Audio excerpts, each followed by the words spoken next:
Korang tahu tak, anak saya suka sangat-sangat dengan gajah ni. Gajah ni dekat belalai dia, dia gigit setiap hari. Itu tanda dia sayang gajah dia. Dia nak putus dah belalai dia. Lepas tu mami beli belalai baru. So mami dia beli gajah baru. Ini kan kecil kan. Jom kita tengok gajah baru mati. Ini gajah baru Adit. Gajah. Gajah. Gajah. Wah, gajah.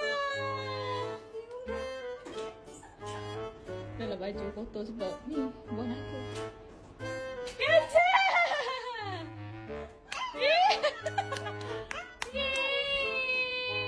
Atin ada gajah besar.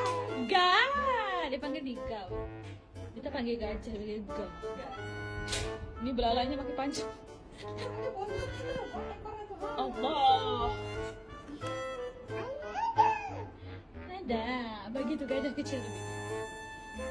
Ini anaknya, itu anaknya. Nah. Gajah. Sayangnya.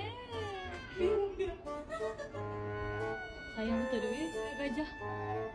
Dia tak minat haiwan lain, dia tak minat macam okey daddy dia. Daddy dia kan sayang sangat dengan kucing kan, suka kucing nak tengok dia gigit. Yang ni dari kecil lagi memang suka gajah. Tengok tu. Comel.